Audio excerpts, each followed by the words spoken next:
Hello everyone. As you know that we are continuing with the sample paper 1. Today I am going to start Indian economy. Today I'll cover 1 mark questions of the Indian economy.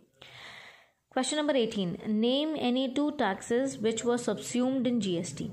So you can give any 2 taxes like sales tax, service tax, entertainment, excise duty, whichever tax, any 2 tax you have to name. So you can write service tax or sales tax, right?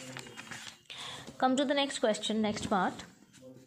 The latest demonetization of currency was undertaken by the government of India on 8th November 2016. True or false? It is true.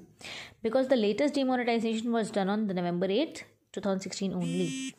Now next is identify the correct sequence of the alternative. Now we have to match them. Land ceiling. Land ceiling is, what is land ceiling? Land ceiling is fixing of the maximum maximum limit of the land. So it is third one. A is third. Third means land ceiling means fixing the maximum limit of land holdings for an individual. Land reforms, change of ownership of land. That means land to the tillers. So second one is fourth. Green revolution, increase in the production of food grains using high yielding variety seeds. Third one is with 1. And marketed surplus means जो extra surplus हमारे पास बच जाता है जिसे हम बेच सकते हैं. Portion of agricultural produce sold in the market. It is second. Right. I hope this is clear to you. Next is 21st question. Agricultural marketing does not comprise of. Now here 4 questions are given and you have to see whether these are included in the agricultural marketing or not. Only one is there which is not included, others are included. So let us see. Number 1 is transportation of the produce to the marketplace for sale. Yes, जो भी हम लोगों ने agriculture product बनाया उसको market place तक भेजना कि हम वहाँ पे उसे बेच सकें. मार्केट प्लेस तक जब उसे भेज दिया तो मार्केट प्लेस में बेच सकते हैं. ट्रांसपोर्टेशन आता है तो ये तो आता है. हमें वो बताना जो नहीं आता. Grading of the produce according to the quality बिल्कुल आता है. हम ग्रेडिंग भी करते हैं, असेंबल भी करते हैं, ट्रांसपोर्ट भी करते हैं, स्टोरेज भी करते हैं. तो थर्ड वाला तो स्टोरेज ही है. Storage of the produce for the sale in the future ये भी है. Credit taken to meet expenditure on the agriculture, ये एग्रीकल्चरल क्रेडिट सिस्टम में आता है, एग्रीकल्चरल मार्केटिंग में नहीं आता. So D1 is the answer. That means credit taken to meet expenditure on agriculture is not included in agricultural marketing. Then we talk about under dash type of unemployment marginal product gain bye employing 1 additional unit of labor is 0. Dash type of unemployment मतलब कौन सी unemployment ऐसा है जिसके अंदर MP marginal product जो अगर हम एक और लेबर लगाते हैं तो हमारा MP 0 हो जाएगा. ये लास्ट ईयर भी हम लोगों ने कॉन्सेप्ट पढ़ा था TPMP का. एक और एम्प्लॉयमेंट करने से हमारा MP 0 हो रहा है. तो ये हमारी अनएम्प्लॉयमेंट होती है डिस्गाइज्ड अनएम्प्लॉयमेंट, जिसमें हमें रिक्वायर्ड से ज़्यादा हम लोग लगा लेते हैं लेकिन वो हमें प्रोडक्शन में कोई भी हेल्प नहीं करते हैं. और में क्वेश्चन है, you can only do one, either the disguised unemployment और the next one. Let us see the next one. Dash an indicator which is used for analysing the employment situation of a country. एक ऐसा indicator जो analyse कर रहा है employment situation, ये है worker population ratio. जितने भी एम्प्लॉयमेंट सिचुएशन चेक करने के लिए हमें ये देखना होता है कि वर्कर पॉपुलेशन कितनी है, कि वर्कर कितने हैं और टोटल पॉपुलेशन कितनी है. तो here it is worker population ratio. Right. Next is in 1955 Karve committee was constituted for aiming the. Karve committee क्यों बनी थी? कार्वी कमेटी बनी थी स्मॉल स्केल इंडस्ट्रीज को हेल्प करने के लिए, स्मॉल स्केल इंडस्ट्रीज़ को बढ़ाने के लिए. ठीक है ना, स्मॉल स्केल इंडस्ट्रीज़ को बढ़ाने के लिए कार्वी कमेटी बनी थी. तो आप देख सकते हैं कि कितनी बारीकी से क्वेश्चंस पूछे गए हैं. कुछ लाइंस हैं हम लोग जो मिस कर देते हैं, वहाँ से भी क्वेश्चंस आए हुए हैं.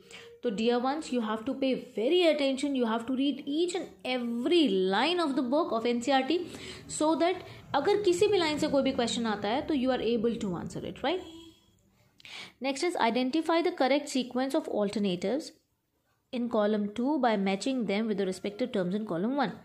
इसको अब मैच करना है. Now here we can see that study group formed by the Planning Commission for Poverty. जो study group फॉर्म हुआ था वो 1962 में हुआ था. तो ये हम मैच कर सकते हैं. टास्क फोर्स प्रोजेक्शंस जो मिनिमम नीड्स पे, अफेक्टिव कंजम्पशन डिमांड पे बना था. Task force for projections of minimum needs. It was made in 1979. Mahatma Gandhi national rural employment guarantee act, MNREGA जिसे बोलते हैं, ये आया था 2005 में। एंड जन धन योजना, ये तो बिल्कुल अभी रिसेंट ही है, तो ये आया था 2014 में। तो इसका मतलब ये हमारा बनेगा second, third, first, second, fourth, first and third. तो second, fourth, that means D1 is correct. तो हमने ये देखना है कौन सा हमारा बैठ रहा है, second, fourth, first and third, D1 is correct. Now next is solar energy can be converted into electricity with the help of dash।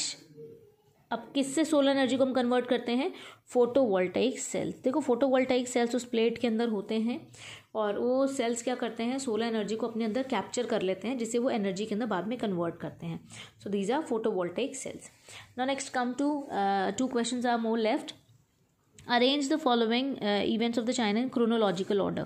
I have written the years here. Chronological order का मतलब कौन कौन सा सबसे पहले हुआ, फिर उसके बाद हुआ ईयर वाइज। तो यहाँ पर देखो 1953 में हमारा पहला 5 ईयर प्लान बना था। हमारा मतलब I am talking here about the China, क्योंकि चाइना के इवेंट्स हैं ये। फर्स्ट 5 ईयर प्लान चाइना के अंदर 1953 में बना था, राइट। 53 से 57 तक चला था। तो ये सबसे पहले हमारा ये हुआ फोर्थ। फिर इसके बाद 1958 में ग्रेट लीप फॉरवर्ड कैंपेन आया, सेकेंड। 1966 में ग्रेट प्रोलेटेरियन कल्चरल रेवोल्यूशन आया। एंड देन लास्ट में 1978 में उन्होंने इकोनॉमिक रिफॉर्म्स लेकर आए वो। तो क्या fourth, second, first and third, it is B, fourth, second, first and third. Here now next question इससे मिलता जुलता थोड़ा सा है, ऊपर चाइना का है और ये पाकिस्तान का इन्होंने पूछा है। Introduction of economic reforms in Pakistan. Pakistan में इकोनॉमिक रिफॉर्म्स हुए थे 1988 में। चाइना में कब आए थे, 1978 में। इंडिया में आए थे 1991 में। I hope it is clear to you. Now the questions of 1 mark are over here. In my next video I'll be continuing with 3 marks and 4 marks questions. Till here, practice. And if you have any problem, you can ask me anytime. Thank you. God bless you all.